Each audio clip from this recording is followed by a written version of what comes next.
Halo teman-teman pecinta koi semua, jumpa lagi di channel kita Asa Koi Galeri. Oh ya, sebelum saksikan video aku, kalian subscribe, like, and share ya, supaya aku semakin semangat nih buat konten-konten buat kalian semua. Dan channel kita semakin berkembang. Oh ya teman-teman semua, untuk video aku kali ini aku akan ngebahas tentang pembuatan kolam koi.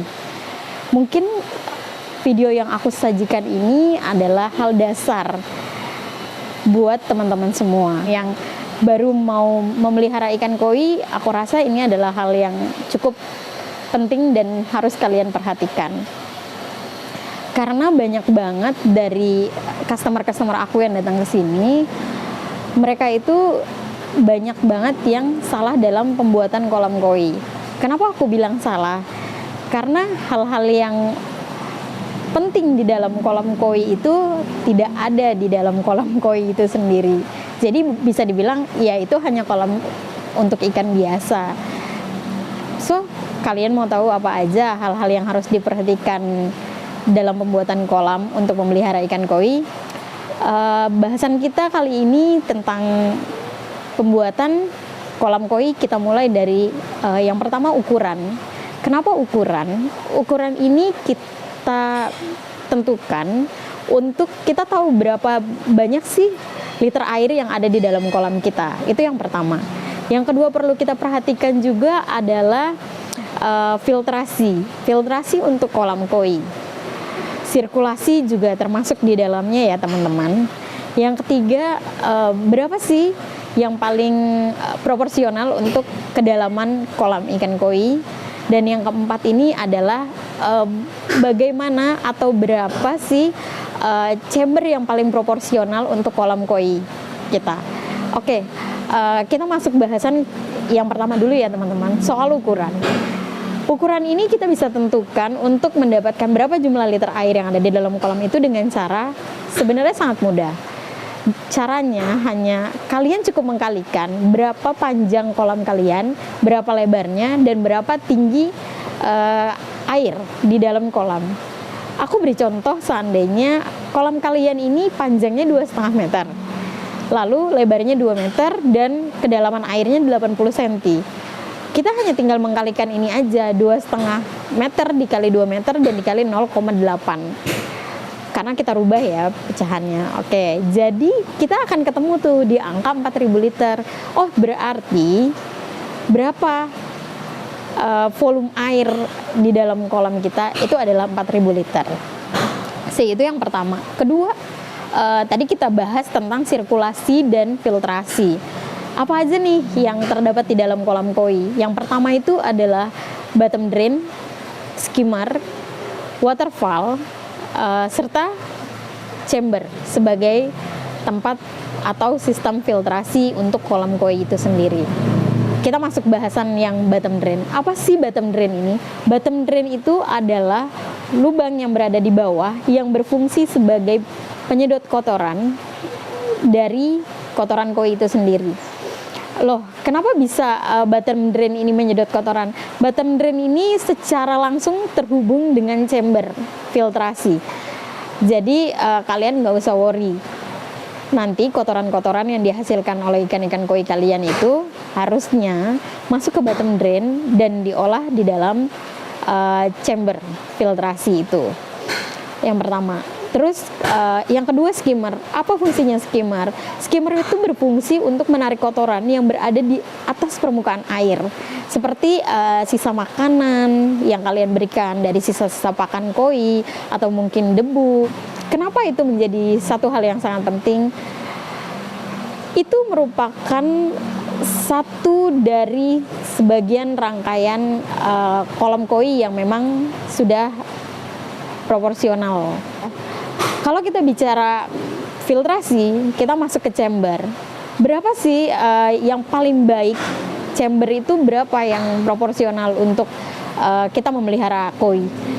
Kalau bisa dibilang sih ada beberapa pendapat ya gitu. Tapi kalau kita di sini rata-rata kita menggunakan 4 sampai 6 chamber. Kenapa? Ya tentunya semakin banyak chamber, ruang chamber semakin optimal untuk filtrasi kalian. Dan semakin baik juga air yang dihasilkan untuk kembali ke kolam. Loh, apa aja? Kok chambernya banyak banget? Apa aja isinya? Oke, aku terangin ke kalian. Chamber pertama ini yang kita perlukan adalah mekanis. Mekanis itu apa sih? Mekanis itu adalah tempat filtrasi pertama kali dari, kalau kalian ingat tadi aku bilang bottom drain, tempat menyedot kotoran dari ikan-ikan koi kalian. Ya, mekanis ini adalah tempat pertama yang paling kotor karena bottom drain ini terhubung langsung dengan chamber pertama, yaitu mekanis. Loh, apa? Medianya tuh apa kalau di mekanis? Mekanis ini medianya ada beberapa. Ada jaring nelayan, ada juga brush. Jadi tergantung pilihan teman-teman semua, mau memilih brush atau jaring nelayan. Pasti di antara kedua itu ada plus minus ya teman-teman. Jadi nggak melulu, oh ini yang paling baik, ini yang paling baik. Tidak, itu semua tergantung kita maintainnya juga. Terus tergantung, ya kita mau memilih ke yang mana gitu. Oke, terus tadi dibilang chambernya ada 4, apalagi 1 mekanis, kedua kita sebut dengan biologis. Biologis itu apa? Biologis itu adalah nanti dia berfungsi ini sebagai rumah bakteri. Medianya apa nih di biologis? Media di biologis pun ada beberapa teman-teman. Ada biobol, ada bioring, atau super bio. Next video aku akan kasih lihat ke kalian apa aja sih yang disebut mekanis, biologis, kimiawi, dan juga lampu UV. Next video saksikan ya, aku bakal bahas tuntas tentang chamber dan media-medianya. Nah, terus setelah udah nih, kita udah masuk ke chamber kedua. Sekarang ke chamber ketiga. Apa isi chamber ketiga? Chamber ketiga ini biasanya berisi kimiawi. Kimiawi itu apa medianya? Kimiawi itu medianya berupa karang jahe, batu apung, atau cangkang oyster. Apa fungsinya kimiawi ini? Kimiawi ini di sini berfungsi sebagai penyeimbang pH, teman-teman semua. Lalu kita masuk ke chamber yang keempat yang berisi mesin pompa dan juga lampu UV. Oh, emang harus ya ada lampu UV di dalam chamber? Kalau untuk memelihara ikan koi, jawabannya iya, harus ada lampu UV. Apa fungsinya lampu UV? Lampu UV ini berfungsi untuk mensterilisasi air dari chamber pertama, kedua, ketiga, lalu masuk ke chamber terakhir atau chamber keempat yang merupakan chamber air bersih. Kenapa harus ada lampu UV? Lampu UV ini berfungsi untuk mensterilisasi air yang akan masuk kembali ke dalam kolam, teman-teman semua. Jadi jawabannya harus ada. Ya, harus ada. Lampu UV harus ada di chamber keempat bersama mesin pompa dan mungkin biasanya dengan beberapa kran untuk backwash dari kolam, teman-teman semua. Nah, lalu apa lagi yang perlu diperhatikan? Kalau yang lain tuh mungkin hal-hal penunjang ya teman-teman. Oh ya, satu lagi saya lupa tadi.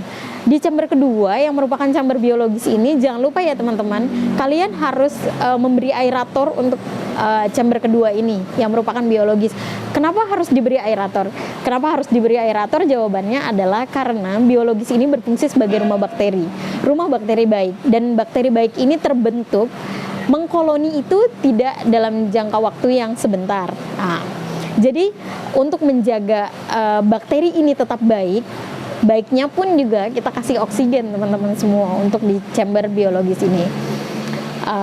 Kalau selebihnya sih itu terkait dengan teknis dan sistematis ya teman-teman. Yang paling penting sih itu harus ada di dalam pembuatan kolam koi. Terus apalagi yang perlu diperhatikan juga?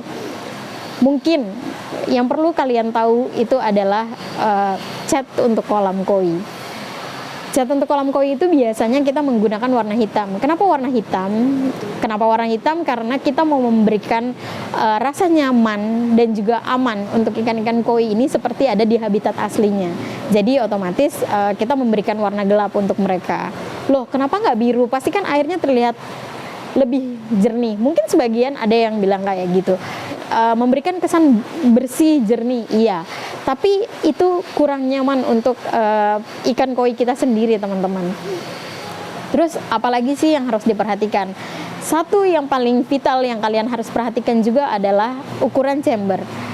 Ukuran chamber yang paling proporsional dari satu kolam koi itu adalah 1/3 dari bagian kolam teman-teman semua. Jadi kalau seandainya teman-teman mau buatnya, gue mau buat kolamnya nih panjangnya 2,5 meter, berapa chamber, ukuran chambernya yang paling proporsional? Aku bisa saranin kalian ada kurang lebih lebarnya itu 1 meter ya. Kalau otomatis panjang mengikuti panjang kolam kalian. Lebar mengikuti lebar kolam kalian. Jadi kalau seandainya lebarnya 2 meter, ya kalau memang kalian mau membuat itu menjadi lebih baik untuk sirkulasi dan filtrasinya, nggak ada salahnya juga gitu loh, untuk membuat chambernya sama lebarnya dengan lebar kolam kalian gitu. Jadi kalau untuk lebar ke sampingnya itu biasanya sih di 1 meter atau 1,2 meter ya teman-teman, kalau memang 2,5 panjangnya dari kolam kalian gitu. Terus apalagi sih hal yang harus diperhatikan? Sebenarnya tidak disarankan untuk seminimal-minimal chamber. Kalau memang lahannya sudah terbatas ya, sebaiknya aku tidak menyarankan untuk ditumpuk sebenarnya untuk media-media itu. Lebih baik kalian membuat sekat-sekat tetap menjadi 4 lubang meskipun mungkin minim. Itu jauh lebih baik daripada kalian menumpuk media. Apalagi yang harus diperhatikan, ini masuk di sesi terakhir ya teman-teman. Setelah kolam kalian jadi gitu kan, apa yang harus diperhatikan? Pertama yang harus kalian perhatikan itu adalah kalian isi dulu air penuh seukuran kolam kalian ya, nggak sampai luber ya teman-teman, proporsional kolam kalian lah berapa. Kalian isi dulu, lalu kalian diamkan selama 3 hari. Untuk apa fungsinya? Fungsinya ini adalah untuk menghilangkan residu dari cat kolam dan juga residu dari sisa-sisa semen pembangunan kolam kalian. Jadi setelah 3 hari ini, apakah airnya dibuang kembali? Kalau saya iya. Kalau saya di sini melakukan itu ya. Saya melakukan untuk pertama kali setelah kolam saya jadi itu, saya diamkan dulu air selama 3 hari, lalu saya buang. Itu sudah dengan media atau belum?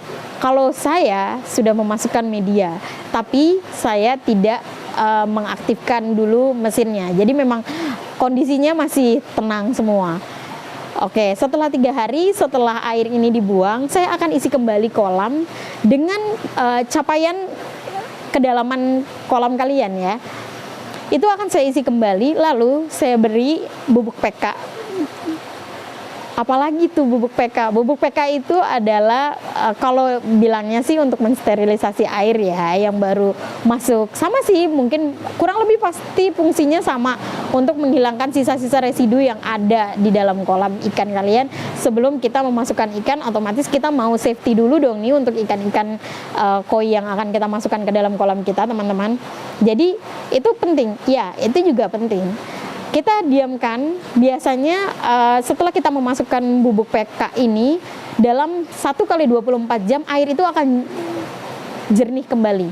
Jadi teman-teman nggak usah khawatir kalau air itu berubah menjadi kemerahan, karena memang itu adalah prosesnya. Nanti di 1x24 jam air itu akan kembali jernih lagi teman-teman semua. Nah setelah itu apa yang dilakukan gitu? Saat bubuk PK saya masukkan, itu mesin sudah saya nyalakan. Jadi dalam keadaan nyala, iya, sirkulasi. Sekalian kita mengetes sirkulasi air. Apakah ada kebocoran dari chamber atau dari kolam kita sendiri gitu kan. Itu bisa kita lihat juga waktu pengisian air pertama ya teman-teman. Apakah kolam kita ada kebocoran atau mungkin ada hal-hal yang tidak kita inginkan. Jadi kita masih bisa ya memperbaiki itu sebelum memang ikan kita masuk ke dalam kolam. Apalagi setelah bubuk PK ini jernih. Setelah air kita jernih, biasanya treatment dulu dengan garam ikan. Masukin garam ikan sejumlah dengan volume air kalian. Sebanyak itu juga kita masukin garam.